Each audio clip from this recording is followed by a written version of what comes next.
This is WKYT This Morning. Good morning. Welcome to you on this Wednesday. I'm Rebecca Smith. And I'm Bill Bryant, and Kentucky Morning start right here on WKYT. We're glad you're with us. We'll have a live report coming up in just a moment. I-75 is shut down near the 113-mile marker. Fiery crash, the video we just saw. And there's some action in the weather front. A little bit of snow out there this morning, Micah. Yeah, I mean, it's pretty wild to see because we were at 65 to 70 degrees yesterday, and we even had some storms, but those roll through during this time of year. That's the way this goes. Passes through, and then you get the wraparound cold air and moisture, and that's where you're seeing spitting snow showers, a couple of flurries here and there. None of this is going to be a big issue. As you can see, it's not very heavy. I mean, that's what we're going to be dealing with throughout the morning hours. So no accumulation is expected. We head throughout your day mid-30s, morning flurries, afternoon dry, still mostly cloudy and cold. How long do we hold on to these cold temperatures? I'll have that coming up. Okay, see you then. Thank you. Right now, we're tracking a developing traffic alert this morning. A semi-crash on I-75 in Lexington causing some major delays. And the semi crashed just after 2 o'clock this morning in the northbound lanes near North Broadway's exit. That's 113 Paris Pike there. WKYT's Mark Barber is live now with an update, and he'll tell us how long this will likely last. Mark, good morning. Good morning, Bill. In the past 30 minutes or so, crews actually opened one lane to traffic here in the northbound lanes. As you can see, though, the vehicles passing behind me here still moving very slowly because 2 lanes here are still shut down. Now, in the southbound lanes, things are a little bit better shape. They do have all lanes now open in the southbound lanes, but again, things still moving very slowly on both sides of the interstate, no matter which way you take it. Now, this very big mess, this problem happened around 2 this morning when police say a semi-tractor trailer crashed. Now, we're told that that tractor trailer was hauling auto transmissions. We're told it flipped and then it wrecked, really landing across the interstate, scattering its debris on both sides of the interstate, again, north and southbound lanes. We're told, fortunately, that driver was not hurt, but the mess from all that debris is taking crews quite a while to clean up. They say it could take hours. Now, they are hoping to have the southbound lanes totally taken care of. They still do have a couple of officers out, a couple of cones out on the southbound lanes. As for the northbound lanes, that's where your trouble may come in on this morning commute. They say that it could last this way throughout much of the morning rush. So, of course, we'll bring you another live traffic update in the next 30 minutes to give you the very latest look on driving conditions and how this might impact your morning commute. That's the latest here in Lexington. I'm Mark Barber, WKYT. All right, so major impact there, and we'll stay on top of it. Yeah. And our other big story of the day, of course, the big election. Donald Trump, Hillary Clinton inching closer to winning their party's presidential nomination after sweeping victories on Super Tuesday. It was a big night for the front runners. CBS News is projecting that both Trump and Clinton won 7 of the states in play, securing hundreds more delegates each. Mark Albert has the latest now. After securing key victories in several delegate-rich states, Donald Trump is shifting his focus to the general election and his Republican Party. Okay, I'm going to get along great with Congress, okay? Paul Ryan, I don't know him well, but I'm sure I'm going to get along great with him. And if I don't, he's going to have to pay a big price, okay? Ted Cruz is touting wins in Oklahoma and Texas. The strongest campaign to beat Donald Trump is our campaign. Trump's Super Tuesday wins are stoking fear in the Republican establishment, who question whether his nomination would keep them out of the White House. I think we're about ready to lose to the most dishonest politician in America, Hillary Clinton. And how could you do that? Nominate somebody who's crazy. Marco Rubio echoed the South Carolina senator. Rubio picked up just 1 win yesterday in Minnesota. I am the only candidate that not only can unite the party, but I can grow it. If Donald Trump wins the Republican nomination, it will split the Republican Party, and it will basically, I think, split the conservative movement. With wins in 7 states, Democrat Hillary Clinton widened her lead over Bernie Sanders. It's clear tonight that the stakes in this election have never been higher. Sanders won in Colorado, Oklahoma, Minnesota, and his home state of Vermont. The people, when we stand together, will be victorious. The presidential candidates face their next major test, March 15th. Mark Albert, CBS News, Washington. Now, on March 15th, voters in 5 states, Florida, Illinois, Missouri, North Carolina, and Ohio, a lot of major states will be heading to the polls. Well, today, the National Weather Service is expected to travel to southern Kentucky to take a closer look at some storm damage there. Severe weather caused a mess in Laurel County. James Sexton says he looked out his window and saw his neighbor's roof just blow away. A first responder who lived in that home had to be rushed to the hospital. And we looked up, and the top of the trailer come completely off. And as it moved up this way, then it took the piece of that barn roof off. The storm also damaged a few buildings and brought down several trees. Storms also caused some damage in other parts of southern Kentucky. Alona shared this picture from Corbin showing a tree knocked over by strong winds. It fell onto a shed. You can track storms and the latest traffic with the WKYT Weather Plus traffic app.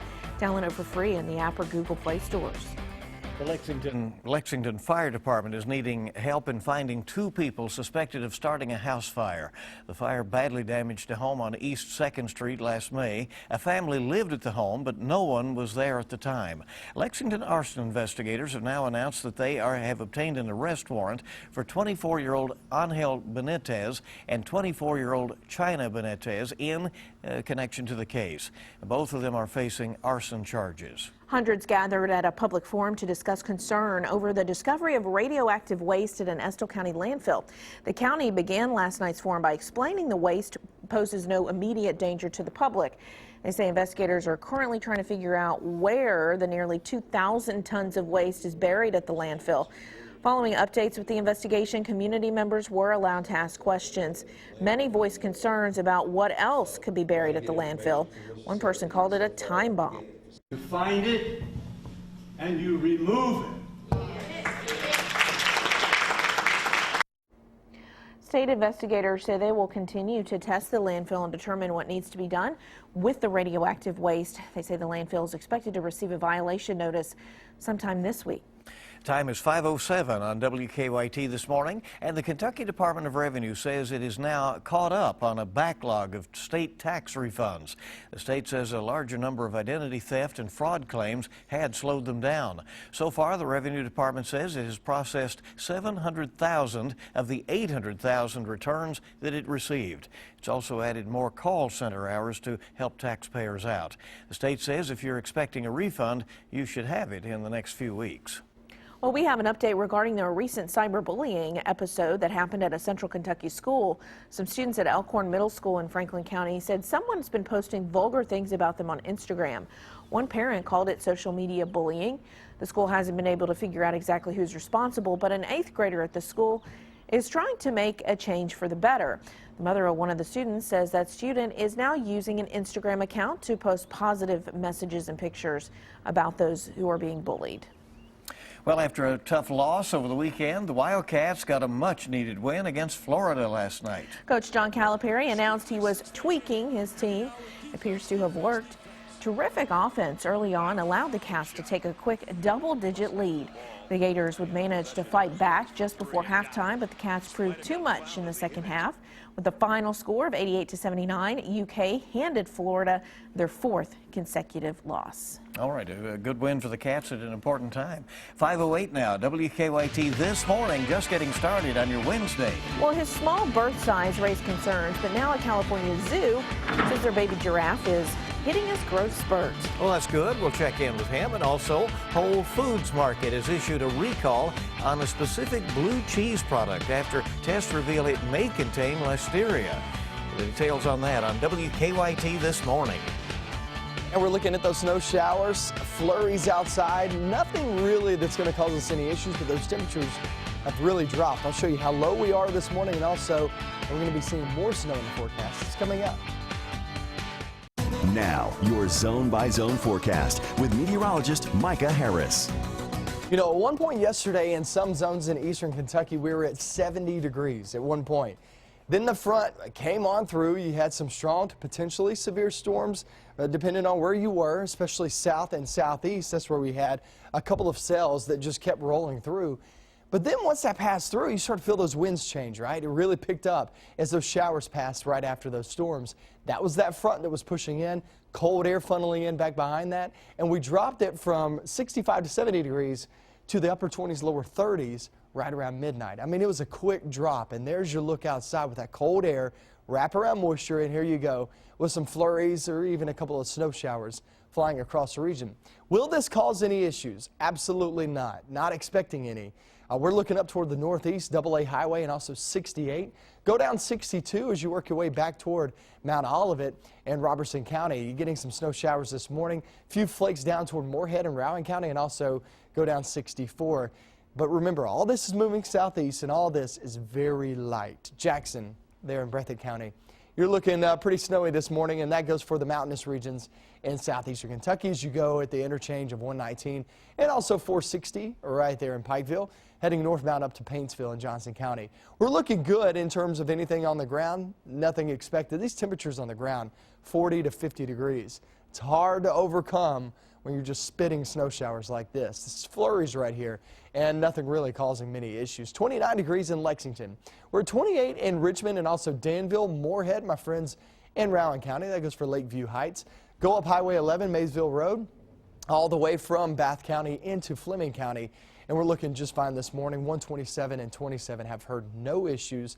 The only issue really on the highway, remember, is that mile marker 113, and that's with an overturned semi. So just keep that in mind early this morning. We're going to have more updates in just a few minutes. But by 8, 9 a.m., we'll start to see those flurries taper off. And over toward the east, it's going to be before noontime. So then we hit the afternoon, mid-30s, mainly dry. It really doesn't seem like a really bad day, because it could be much colder than this. You know that as well as I do at 36 degrees. We get in through the next few days, and that winter feel stays with us. Tomorrow we're in the mid-40s. That's well below average. The next day, following day, off into Friday, we're actually still below average right there in the low 40s. Once we hit the weekend's not all that bad, sitting in the 40s and 50s. But then next week, you're talking about a big temperature jump. So we go from 30s right now, go 6 to 7 days out, you're talking low 70s. I mean, this is a spring feel really sliding into the forecast. So let's break it down for you. Sitting there in the 30s later on this afternoon. And then we hit 44 tomorrow. That rain and snow mixture is going to slide on in here. Most of this, obviously at 44 degrees, will be rain. So no real problems out of that. It's just going to be pretty nasty to get out there, especially during the afternoon hours, as you just have those showers moving right over you. Then we get off towards your weekend. Only a small chance on Saturday. Other than that, we're staying dry for the weekend, 40s and 50s, and there is the 70-degree reading. 72 there on Tuesday. Really, really nice weather, the way it feels next week sliding on in here. But a few days, guys, of actually staying below average with winter feel in the forecast. We're in the 30s today. Yeah. That's after 60s and 70s yesterday. It's remarkable. Or at least it just starts going up. Yeah, that's true. Gradual upswing. I like the overall trend, right? Absolutely. Yeah, okay. It's just like the markets. Watch the overall trend. Yeah. The time this morning is 5:15. The smallest giraffe born at the San Diego Zoo is reaching new heights. Zoo workers say the 2-month-old giraffe named OB has finally hit a growth spurt.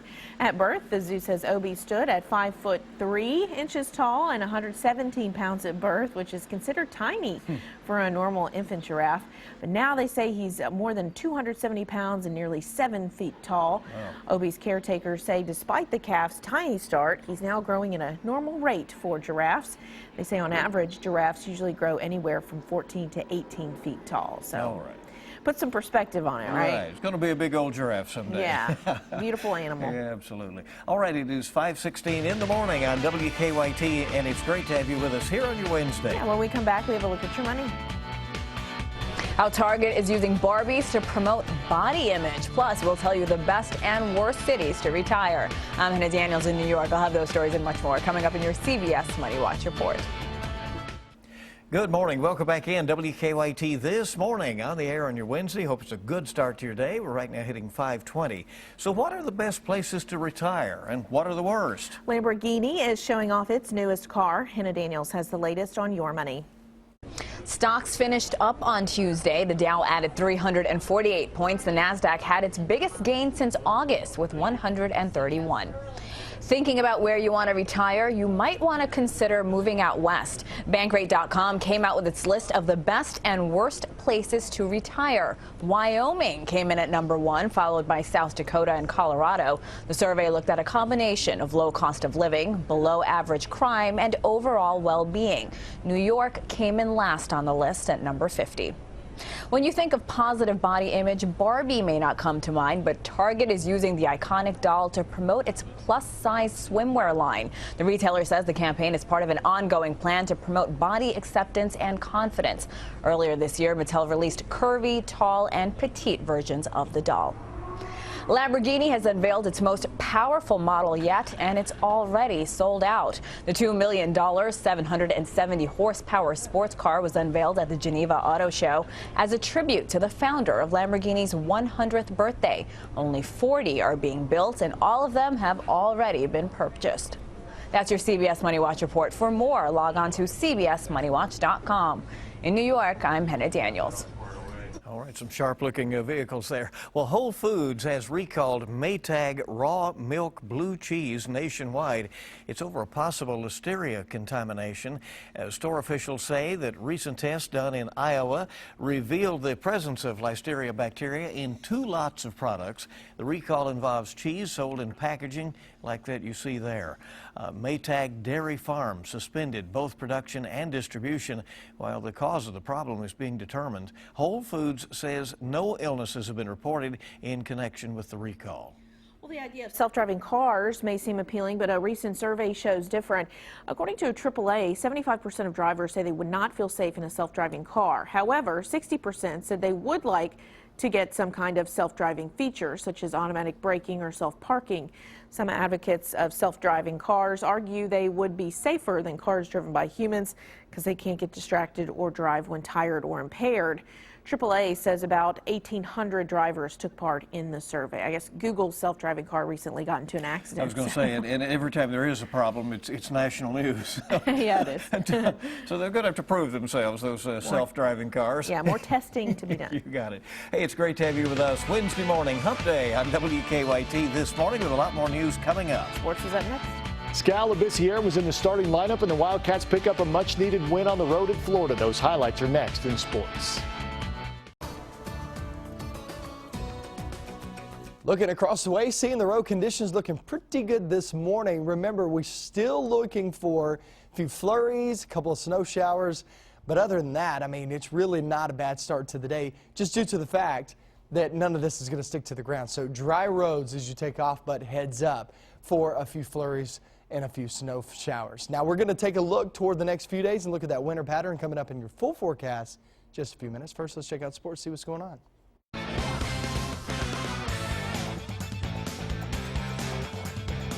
Kentucky was looking to bounce back last night, but the Cats would have to do it on the road at Florida. And Scalabissiere was in the starting lineup for the first time since the Ohio State game back in December.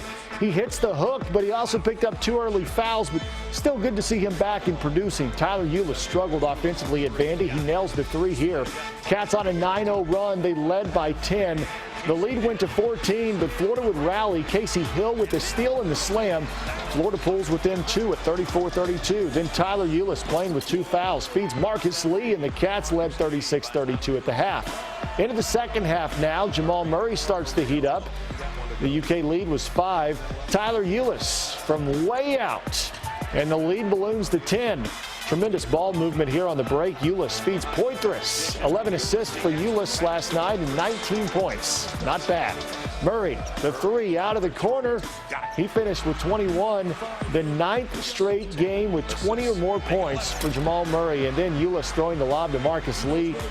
That made it a 15-point lead, and it was a free throw shooting contest from there. Kentucky wins it by 88-79. 5 Kentucky players in double figures, including 11 points and 8 rebounds from Scalabissiere. Calipari said the decision to start Scal was simple. He practiced yesterday great. And I looked at Tyler and I just said, I'm thinking about starting him tomorrow. He said, do it. I said, yep, then I will. And that's what I did. But what did you tell him when you told him you were going to start him? I said, you 2 on that team, and I watched it. So Alex and he were together, and I said, you know what? That's who I'm starting tomorrow. That's what's great about being a head coach. You can do stuff like that. Yes, you can. State scoring champion Whitney Creech and Jenkins facing off with Perry Central last night in the 14th region. 56 points from eclipsing the national record. Creech got going early. In transition, splits the defense in the foul. She was just getting started. Again, getting around everybody. The lefty goes righty off the window. Creech with 34 at the half. Again on the drive, the ball fake freezes the defender, and Creech with a huge night. Creech with 59 last night and the national record. Congratulations. Jenkins wins 75-65. And that'll do it for your morning sports. Have a great day.